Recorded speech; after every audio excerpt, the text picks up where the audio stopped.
Continuamos con la marcha de Málaga TV en esta recta final del programa para hablar de un tema muy interesante, a la vez que bonito, ya lo verán, y curioso. Vamos a hablar de literatura, de cultura en general, y vamos a hablar pues de un libro que antes era un ciclo, ahora ellos lo explicarán muchísimo mejor que yo, y tenemos a Maribel Castro y a Roberto Martín en nuestro plató. Muy buenas tardes, bienvenidos a ambos a Málaga TV. Voces perdidas, voces olvidadas. Contarnos, ¿qué es eso de que yo he dicho así de manera rápida, que ahora es un libro pero antes era un ciclo? Contarnos. Empiezo yo. Venga. Pues bueno, Voces perdidas, voces olvidadas empezó, como bien has dicho, con un ciclo literario que se estuvo impartiendo en el MUPAN. Sí. Fue una iniciativa nuestra y se estuvo impartiendo allí en el MUPAN. Recuperamos mujeres literatas de habla hispana desde el siglo XV hasta el siglo XX. Unas pocas mujeres, no todas, lógicamente, aquí están las que son, pero no todas, No lógicamente, todas, claro. porque además del tiempo también era el volumen, pues también condicionaba, ¿no? Entonces, esos ciclos se impartieron antes de la pandemia y post pandemia, en la pandemia justamente me dediqué a recuperar toda la documentación, nos dedicamos Roberto y yo a recuperar toda la documentación y montar el libro, montar el volumen Voces Perdidas. Este volumen yo lo llamaría más bien, es como un ensayo, pero realmente aquí están 15 ponentes, 15 personas que han colaborado en hacer este libro, este dossier. Y hemos recogido todas estas mujeres, todas estas voces con su legado, con su trabajo, con su legado.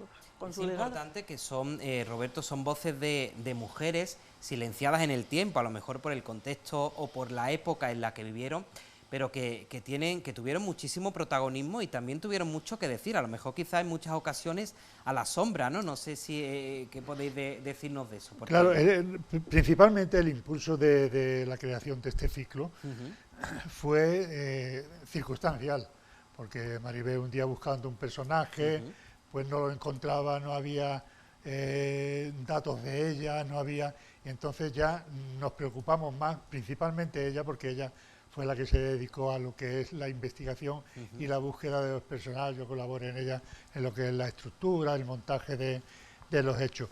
Pero precisamente el gran error es haberlas ocultado durante tanto tiempo a estos personajes tan importantes en la literatura, en la historia literaria de este país, que aportaron muchísimo en todos los sentidos literarios valga la redundancia, a la literatura española, ¿no?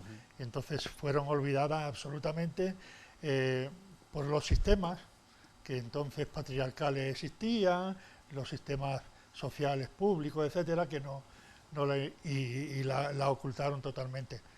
El ciclo fue un ciclo muy trabajado desde ambas perspectivas, porque la búsqueda fue increíble, horas y horas de búsqueda del personaje que se tiró ella buscando. Muy difícil. ¿Y qué se podría, por ejemplo, porque hay mujeres sobradamente conocidas, Teresa de Jesús, Rosalía de Castro, Carmen hay Conde, algunas que son bastante conocidas, pero hay otras que no son tan conocidas, pero las nuevas generaciones de ahora, ¿no? Bueno, la gente que actualmente está interesada, ¿qué se puede aprender, por ejemplo, de estos escritos o de estos ensayos? ¿Qué podemos aprender? ¿Con qué debemos quedarnos? Realmente la idea de hacer se me ocurrió la idea de hacer el volumen, de hacer el libro justamente para eso, claro. para que quedara constancia del trabajo de estas mujeres tan silenciadas, tan olvidadas, tan orilladas, y que resurgieran, que lo vieran y que entraran en el canon literario, que es lo que al fin y a la postre se espera para que haya una mayor igualdad. Lógicamente este fue el objetivo principal de hacer el volumen. Hay muchísimas mujeres, como bien has dicho, algunas como bien has dicho, de mujeres conocidas, que están ahí y que unas son más conocidas que otras, porque por ejemplo Teresa de Jesús es una de las que hemos estudiado todos en el colegio, una de las únicas, y Rosalía, las dos únicas que conocemos más por el tema. Conocida, pero es verdad que quizás menos. Pero el resto. las iniciales, las del siglo XV, XVI, inclusive XVII, absolutamente desconocidas. Y aprovecho para decir que aportan una cosa muy importante, y es que la forma de vida que ellas concebían en su momento lo trasladaron a su poesía, que es una poesía impresionante en su estructura, en su construcción y en su sentir. Hablan de una forma que podía trasladarse perfectamente al siglo XX y XXI. Sí, perfectamente. Muy actuales. Sí, además yo creo que el tema también sigue estando de actualidad, me explico, ¿no? Yo creo que es importante este tipo de publicaciones, porque yo creo que resalta la necesidad de concienciar de que hubo mujeres y sigue habiendo mujeres destacadas en todos los ámbitos, porque ahí podemos ver escritos de varios tipos, ¿no? En el ámbito en ámbitos sociales, en diferentes ámbitos. No sé si tenéis la sensación de que eso hoy en día pues todavía sigue pasando, ¿no? Y a lo mejor muchas mujeres que todavía tenemos mucho que aprender, ¿no? Sí. Ahí hay un trabajo ímprobo que hacer para sacar a la luz, para más bien recordar, porque están olvidadas, y se olvida. Actualmente se pondera mucho más lo que hace el hombre que lo que hace la mujer. Claro. Y no es justo, porque lo que pretendemos es justamente eso, que haya un poco de igualdad, que vayamos los dos a la par, no queremos ir uno delante de otro, sino a la par. Y ya está, y eso hay que seguir haciéndolo. Yo creo que es un trabajo que tenemos que hacer siempre. Yo, investigando este trabajo que hemos hecho, me he dado cuenta que la mujer ha estado en esta actitud siempre, en esta actitud de ir adelante y de decir que yo también soy persona, que yo también sé hacer, que yo también hago. Ha estado siempre, desde el siglo XV. Bueno, o antes también, yo es que he visto desde el siglo XV para acá, ¿no? Eso iba yo también a preguntaros, ¿por qué habéis escogido eso? Son 5 siglos, que son 500 años, que no es poco, pero ¿por qué en concreto esa fecha? No sé por qué motivo. Yo sobre todo por la dificultad de encontrar documentación anterior al siglo XV. Es muy difícil, ya en el siglo XV me resultó muy difícil. Casi imposible. Anterior al siglo XV, casi imposible. La primera mujer que aparece en el libro es Florencia Pinal, que es una mujer de final del siglo XV, del último cuarto del siglo XV. Y me costó mucho trabajo encontrar documentación de ella. Ahora yo ya estoy viendo, gracias a Dios, a lo mejor es que esto pues estamos investigando más gente sobre el tema y hay han salido muchos documentos escritos sobre este tema, sobre estos temas, ¿no? Y es verdad que ya vas encontrando algo más, que ya vas viendo que hay algo más, que te puedes desenvolver un poquito mejor. Pero cuando yo empecé en el año 15 a investigar, no encontraba nada.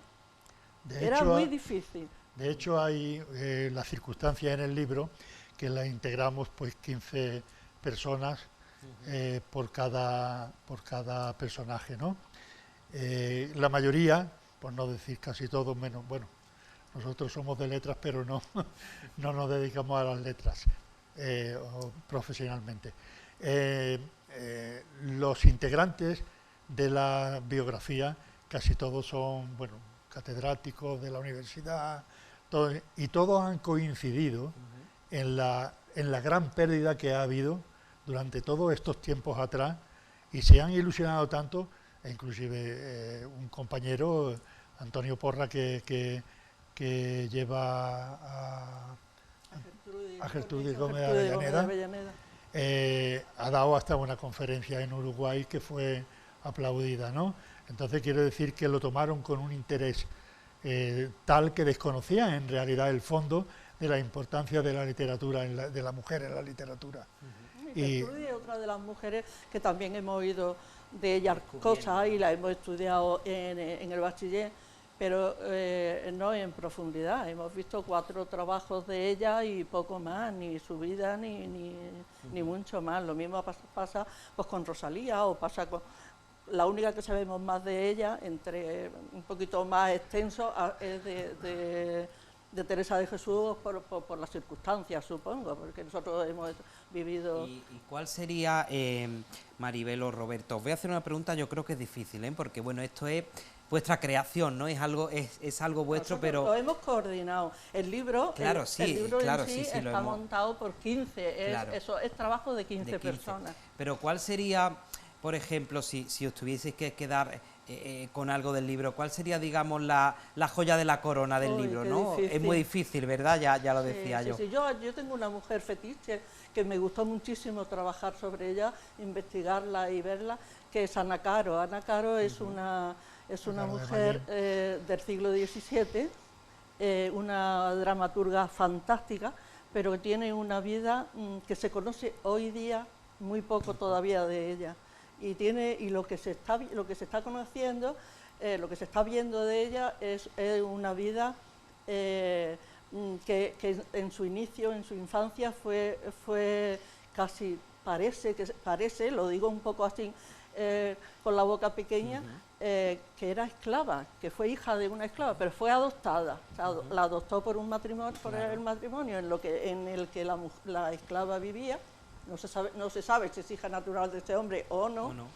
Y a mí esa mujer me llama mucho la atención.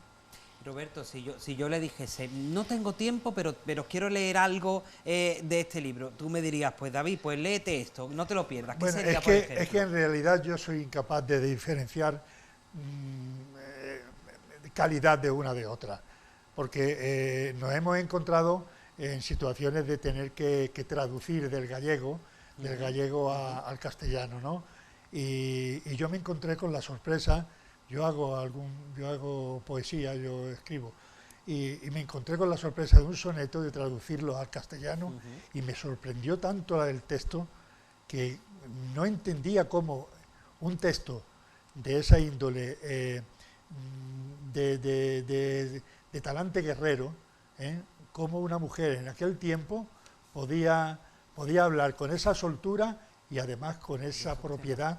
Tenemos en cuenta que el soneto entra en España con Garcilaso de la Vega prácticamente, y ella lo ejecuta perfectamente. La estructura del soneto es perfecta. Y entonces no sabría decirte, porque me he encontrado también en otros casos. Es del siglo XVI, ¿eh? Sí, Esa Isabel de Castro hablando... Andrade, y es del siglo XVI. Y esta mujer fue la primera. Siempre nos han hablado que Rosalía de Castro fue la primera mujer prácticamente que escribió en gallego. Fue esta mujer, Isabel. Pero con una propiedad enorme, ¿eh? Eso, ahí en el libro está su poesía. Y una adelantada sin duda a su tiempo, sí, claro, teniendo en cuenta, por supuesto, en esa época. Pues ha sido un placer. Igualmente. Muchísimas gracias. Y sobre todo enhorabuena por dejar ese legado que vaya a dejar a generaciones futuras, para que esas voces ni se pierdan ni se olviden. Y que ocupen su lugar. Y que ocupen su lugar, es muy importante, es cierto. Pues muchísimas gracias. Maribel y Roberto, un placer haberos tenido por aquí en Málaga TV. Gracias.